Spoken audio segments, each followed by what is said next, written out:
You're listening to the Journey Podcast. What if the path to wealth could also lead to your well-being? Find out more in today's episode. Hi, I'm Petra Brunbauer, and with decades of experience with sadness, pain, anxiety, and stress, I finally figured out how to leave all that behind. And this podcast shows you how to break free permanently so you can reclaim your sanity and find the self-esteem and energy to go after the life you desire. With real talk about mental health, holistic healing, and the tough journey of coming out the other end. This is the Journey Podcast. Welcome to today's episode. Today we explore the powerful connection between financial success and holistic well-being. We'll challenge the common notion that achieving prosperity means sacrificing your health, and instead examine how these two aspects of life can complement and enhance each other. We'll dive into practical strategies for integrating wellness practices into a high-performance lifestyle, and discuss how maintaining physical and mental health can actually fuel professional achievement. Whether you're an entrepreneur, a busy professional, or simply looking to create more balance in your life, this episode offers valuable insights on thriving in all areas. Mike Brown is an entrepreneur, investor, and coach. Prior to founding and exiting an 8-figure oil and gas company, Mike flew FA-18 Super Hornets for the Navy and now brings the fighter pilot spirit to entrepreneurship. After his exit, he created the Unbreakable Wealth Framework to give fellow entrepreneurs the investing playbook he wishes he had 10 years ago. He lives with his wife, Claire, and 2 children in the foothills of Morrison, Colorado. Here is my interview with Mike Brown.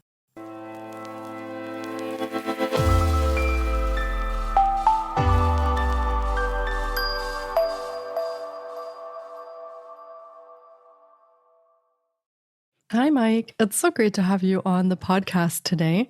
I've been looking forward to getting to chat with you because holistic success is such an intriguing topic for our conversation today. And I think, especially as an entrepreneur, I can't wait to find out more. Welcome to the podcast. Thank you so much for having me. I'm excited to be here. Yeah, it's my pleasure. And would you like to start us off by telling us a bit about yourself and letting our listeners know kind of how your journey started and where it went and what you do today? Yeah, sure. So, in a former life, I flew F-18s in the Navy, and I served from 2003 to 2011. I got out of the military in 2011 and went to work for a family friend who became my first mentor in the oil and gas industry back in my hometown in Midland, Texas. And when I joined, he told me it was the best time in the history of oil and gas to be in oil and gas. And he was right. I worked for him for a couple of years, learned the ropes, and then started my own firm in 2013. And it was wildly successful. We were in a really incredible time in that area. And we did really well, sold that company in 2019. And really at that point, I think is where my journey starts, because I had done all the things that society tells us we're supposed to do. I'd gone to a good school, I'd worked hard and went to fly jets. And then I, left and sold a company. Like I had done all the things that are supposed to make us successful. And I didn't wake up any different, right? I woke up and I was still the same person inside. And I was like, oh no, I did what everyone said I was supposed to do to make me happy. And this ain't it. So what are we going to do now? And the second part of that is that I had a very broken relationship with money. So I had this very easy come, easy go mentality. I was addicted to risk. I was investing as fast as I could possibly make money. And every time an investment would pay off, I would go redeploy it into a new risky investment. And, 2 years after my exit, I was so stressed out, so full of anxiety that there was some days I didn't even want to get out of bed in the morning. And I was like, okay, how did I get here? Right. So that's kind of where this idea began. Amazing. Thank you for sharing those kind of lead up to where you say your story starts. And, we worry a lot about our mental health and our physical health in this day and age, but I hardly ever hear anyone mention money as a part of our health. And money is such a huge piece. It affects everything in our lives, but we don't consider it part of our health. So that's a very interesting thing that you mentioned that in your relationship with money. And so when you woke up and you didn't feel any different and you felt that this elusive thing, happiness, was just not there for you, how did your story continue? Yeah. So in the Navy, one of the skills that we learned is the power of debrief. And we had a saying in the fighter squadron that criticism keeps us alive. So we would plan, an hour for a flight, go fly for an hour and a half, and then we would debrief for like 4 to 5 hours after that flight, and we would pick apart every little thing that we did wrong, so that when we're in a combat situation, we can have the highest chance of surviving and thriving. So I fall back on this skill set. I go, okay, how did I get here? And so in unwinding that, I went to therapy. I hired coaches. I read every personal finance book that I could get my hands on. And the other thing I did was I started studying and talking to billionaires and family offices so I could understand what rich people actually did versus what I thought they did. Because I was mimicking what I thought they did. And it turns out the ideas I had about what rich people actually did were couldn't be further from the truth. So I learned all of that and essentially built a playbook that I wish I had 10 years ago. And that's what I try to give entrepreneurs now is, hey, here's all the things I've learned, all the blood, sweat, and tears. Let me give you this playbook to shortcut that pain. That sounds like a really helpful thing that every entrepreneur should have in their back pocket. And how did this blueprint that you created, how did that help with the sort of piece that you were missing, that happiness piece? Yeah. Did you come to a point where you actually now feel like you have a balance between your joy and your spark in life and the successes that you have? Have you reached that point? Yeah, I'm very fortunate. The only way to lose the game of entrepreneurship is to get washed out. And the only way for that to happen is to run out of money. Right. And so I was very fortunate. I got to weather the storm and go through all of this and come out the other side without getting washed out. So I'm deeply grateful for that. And in since then, I've really been focused on intentionality and constructing my dream life. And the fact is that money is just fuel. Right. So we all hear that money can't buy happiness, and that's partially true, but lack of money can buy a lot of unhappiness. Right. And if we're worried about how we're going to pay the bills, like that's going to contribute to a lack of well-being. And so I always say that, you can be rich without having a lot of money, and you can have a lot of money and not be wealthy. Right. But it's easier to do both. It's easier to be happy with money as a source of fuel in order to create your dream life. And so that's really what I help entrepreneurs do is that, there's a saying that is, show me your bank account and show me your calendar, and I'll show you what you value. I try to turn that on its head and go, okay, let's determine what it is we value. And then let's make our bank account and our calendar reflect those values. And that's what I call living in intentionality. Yeah, that's really interesting that you say that. There are a lot of things around money where people hold fears, and those fears can be quite deep-seated and affect our physical health, our mental health. But as you said, if money is not there and we constantly have to worry about that, it does also can bring illness, and it can bring disease into people's lives from all this constant stress.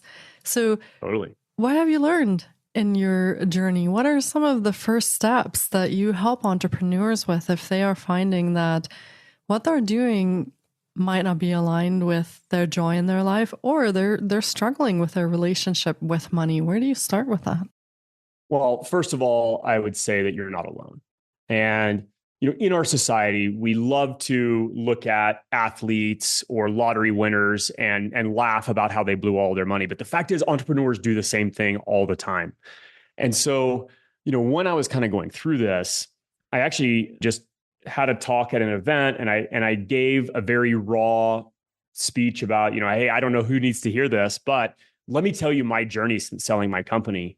And the most amazing thing happened. Like 20 people lined up afterward, and they were like, oh my God, me too. I've been rich and broke so many times. I've been through so much stress, and everything looks successful on the outside, and I'm terrified. Right. So this is a very common thing that people deal with. And there's a few reasons for it. Number one is from an evolutionary biology perspective, like we are not wired for wealth. Like if you think about how our brains evolved, they evolved with one function, which is to keep us safe. And, from the caveman days, the concept of abundance, the concept of having more than you needed was actually just impossible. There was no way to, you could only store so much food before it went rotten. So this idea that you could accumulate more than you need is actually pretty new. And the first, instance of using money is about 6,000 years ago. So our brains literally have not had enough time to adapt to the concept of wealth. So you have your evolution working against you. The other thing that happens is, we have our experiences from both a societal and from a childhood and parental perspective working against us. Society gives us so many mixed messages about wealth, but some of them may sound familiar, like rich people are evil, or they exploit the poor, or they're greedy, or all of these things. Even our religious texts talk about a rich man can't enter the kingdom of heaven. So we have this idea kind of baked in from our early childhood that rich people are evil. And if that's a subconscious pattern that's running in the background, we will do anything to make sure that we're not evil, therefore not successful or wealthy, right? So we have self-sabotage at its core from a societal level. And then on top of both of those things, now we have how our parents related to money and what we witnessed as a child growing up. So, if your dad was a gambler and very loose with money, like, that stuff imprints on you as a child, and you may be repeating those same patterns without even being aware of it, right? So we have to be very conscious about our beliefs around money, where they came from, and did we even choose these for ourselves, or is this something that we inherited without even thinking about it? Once we start to identify those things, then we can start to rewire for wealth. That's really interesting. And I have heard that a lot. Money is the root of all evil, and all those things that are out in society that kind of just filter in the back of our minds. And so how do you move people from these kind of beliefs that are very ingrained and could be with us for decades, since childhood? Of course, the evolutionary perspective also that you mentioned. How do you move people from all of that baggage into a place where they can start seeing money as fuel and as a tool to build a life that's aligned with what they want in their lives? Yeah, so we have a process I call the AI loop, and it's not artificial intelligence. It's a different kind of AI, which is how we can repattern any story that is holding us back. So the first step is awareness. So just this idea that, like, okay, I have this broken relationship with money and I need to do something about it. So, because a lot of us will go through our whole lives and never even really think about where our beliefs about money came from. So being aware is the first step. The next step is insight. Okay. So I'll give you a personal example. For me, my parents fought every night when I was growing up. And, I watched the two people I loved the most tear each other apart. And my parents only fought about one thing: money. And so as a young child, I said, okay, I'm going to make so much money that as an adult, I will never have to worry about money. And that served me really well. Like, that's what drove me to go study hard, get good grades, start a company, sell a company. Like, it worked really well for me, except for the second part of that promise, which is I'll never worry about money. Worrying about money with being responsible with money. So I had this easy come, easy go. If I lose it, I'll just make more attitude that really wasn't serving me. And that kind of got me to this place where I was addicted to risk. So insight is the second step of the framework, which is, okay, where did this unhealthy pattern come from? What is the source? But I'm sure based on the things that you talk about, that we love to get stuck at insight and mine our childhood for these tidbits of where all this stuff came from, because it feels really good to have an understanding of the source, but we can't stop there. If we stop there, we get stuck. We have to move on to the third step, which is action. Okay, now that I have insight as to where this came from, what are the practical and deeper things that I can do to start to rewire? So it may be, a short pattern interrupt exercise. It may be deeper meditation, self-work, trauma therapy, psychedelic experiences, like whatever you need to do to heal that as an action step. And I actually recommend, quick actions as well as deep actions to holistically start to rewire. And then the last step is integration. I mean, I've actually repatterned my brain to be at choice with this pattern. And the other thing I like to tell people is that when we heal, it doesn't necessarily mean that we get rid of this thing, right? That's impossible. It's always going to be there. It may keep showing back up in different and new insidious ways, but we want to be at choice. So I had this freewheeling, abundant mentality. I don't want to get rid of that completely and go into scarcity mode where I'm hoarding my money. Like money is energy. It needs to flow.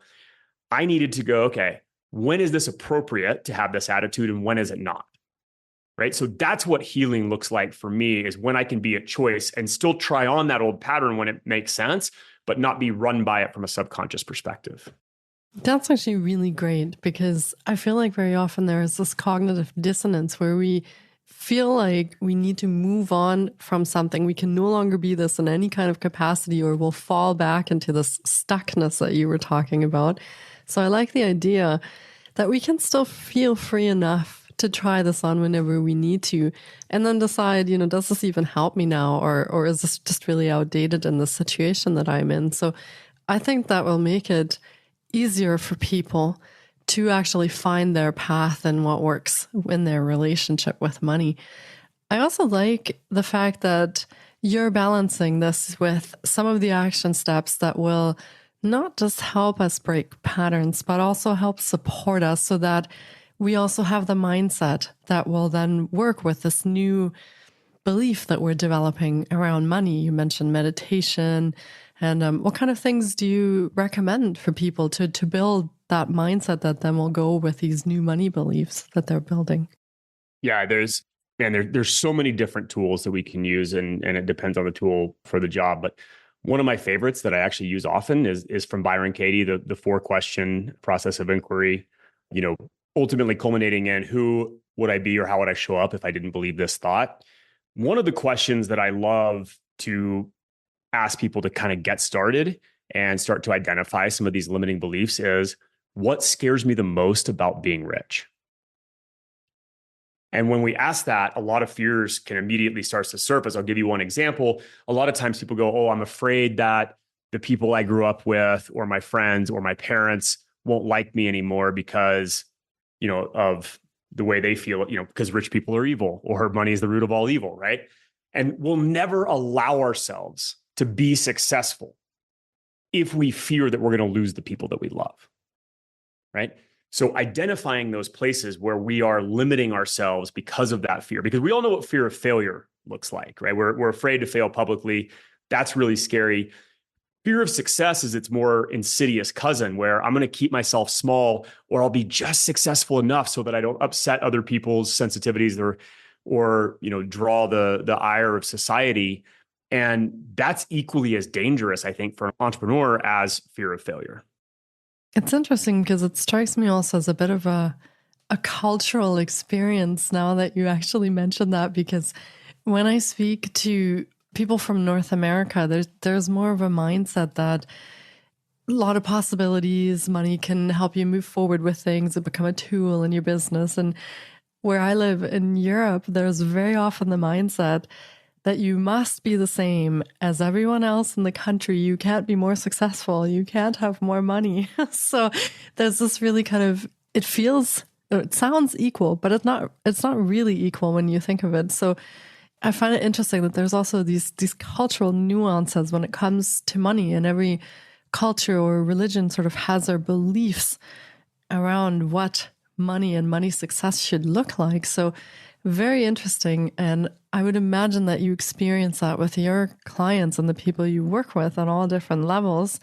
And it's very interesting to see these different perceptions and the different beliefs around that. Now, when you work with your clients on these money beliefs and their businesses and achieving sort of this balance between the fears, the successes, their mindset, their money beliefs, what is one of the most important things that you came across in your own journey where you sat down and said, okay, this was my light bulb moment. This was my aha thing that really changed my relationship with money, or how I look at business, or what made me happy with that? Yeah. So a huge aha for me came when I was actually raising a venture capital fund. So I had a lot of success in oil and gas investing. I started angel investing in 2014. And I decided I was going to go out because I was so good at angel investing. I was going to raise a sidecar investment fund. And my first stop was a family office that I had done a lot of business with. I had made them, well into the nine figures in returns from deals that we had done together. And I told him about my idea, and partner there said, "Hey, I really appreciate you sharing this with us. I think you're going to absolutely knock it out of the park, and we're going to pass on this investment." And I was blown away. I mean, I had made these guys, $100 million in returns, and I was asking for like $1 million for this fund.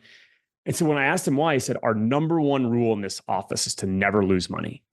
And the fact is that first-time fund managers fail to return capital to their investors 67% of the time. And we would rather sit on the sidelines and miss out on you knocking it out of the park than we would lose money." And this was one of the wealthiest families I knew. Well, they had billions under management. So that gave me an insight into how rich people actually think versus how I was with my risk on, high risk, high reward type mentality. And so one of my favorite questions, if you could go back to your 10, yourself, I tell my 33-year-old self, the self who's just starting the company, who's starting to make money and take it out and invest in things, I would go back and tell him that rule. Hey, never lose money. So if you make money in your primary business and you're going to take it out of that primary business, put it in something safe. Don't make it twice. Don't go take it from here where you've just made this dollar because you've exchanged your life force and your energy in order to get this dollar. And now you're going to go put it right back in the middle and risk it again. Instead, take that, grow it, create that safety net, because money, like I said, is fuel to create your dream life. And so if we think of our dream life as the outcome, rather than having a bunch of money as the outcome, then it becomes a matter of how do I pull that dream life forward? And money is that fuel to do that. And so every dollar that you earn should be used as fuel to create that dream life. If it's not doing that for you, then it's really probably misallocated to the wrong things and it's not going to get you where you're going to go. So if we start with the goal in mind, now we can build a framework, a decision-making framework that allows us to go, am I on track to achieve this? Cool. Now I just keep rinsing and repeating my way until I get there because I know that the only variable is time, but my dream is actually inevitable. That's really interesting that you say that and to use the money for the fuel to actually come there. Yeah. So really important thoughts on if you're not aligning your income and what you're working for with what you actually truly want, it's going to be a really long and hard road for you. So yeah, thank you for that. Now I'm a little bit curious because obviously I'm a woman who runs a business. You're a white male who runs a business. Are there differences, gender differences that you notice on how men and women approach business or money beliefs? Do you see that there's a difference when you work with clients? Yeah. So this gets into one of the greatest lies ever told, which is work hard and you'll be successful. Because if hard work was all that was needed to be successful, there would be 7 billion rich people on this planet. The fact is, there's a lot of other things that contribute to making wealth, right? Luck, timing, privilege, which is one that, we don't like to necessarily talk about or admit, but, by nature of where I grew up in Midland, Texas, which is, a fairly traditional culture. The fact is, I went to high school, I swam with one of my friends was a Black woman who is absolutely brilliant, one of the smartest people I know. We would have these deep intellectual conversations. The fact is, by being in the oil and gas business, like as a white male who had served in the military, there were doors open to me that would have never been open to her, right? I have to recognize that as part of how I got this. That doesn't mean that I don't deserve it or that, I didn't make really good decisions with the information that I had and the opportunity that I was handed. But there are a lot of factors that go into success. And so, if we don't look at that from a foundational perspective and go, hey, look, luck matters, timing matters, massively. There are so many amazing entrepreneurial ideas that lay on the ash heap of history because they came along at the wrong time. And, look no further than MySpace versus Facebook, right? It wasn't necessarily a better idea. It was just a better timing for the market. And, the rest is history. And so when we factor all of those things in, it must mean that there are other factors than just hard work as success. And if we don't identify those factors, that is going to lead to this life where we're working 80, 100-hour weeks. We're stressed out. We don't see our kids. We have no time for our spouse, like whatever it is. And they just have it backwards, is that they're not thinking of money as the fuel to create their life. They're living their life and expending all of their life force trying to accumulate this thing that ultimately is never going to make them happy. Yeah, that's interesting. But thank you for diving into that a little bit. I find those perspectives just really, in this day and age, also just very enlightening but also empowering for women who are trying to get into business and who have ideas, to understand that it definitely is possible, but there are some things to consider when you move forward with that. So I don't like to generalize too much on women versus men or masculine versus feminine. In fact, I think that sometimes we can get trapped in this idea of, if you're successful in business, that's masculine energy. I think that can be damaging to women who want to go out. And, my wife's an amazing example. She is a fierce, competitive businesswoman. She is amazing. That doesn't mean she has a lack of femininity and she's too much in her masculine, something that we hear a lot. She's a beautiful balance. And by the way, I'm a beautiful balance of the feminine, softer sides of myself. And I'm, I love that emotional side of myself, and my kids laugh.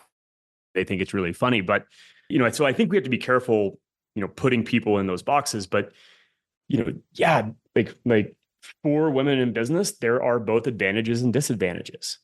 And so being aware of those things, and rather than pretending like they don't exist, let's just call them for what they are and then figure out a way to make them as an advantage instead of a disadvantage.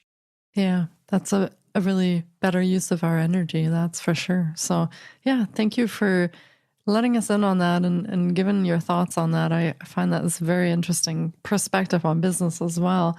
Now, you work with clients. You obviously support them in their journey to business, through business, to success, to holistic success. So how can our listeners connect with you and work with you if they have been inspired by what we've been talking about?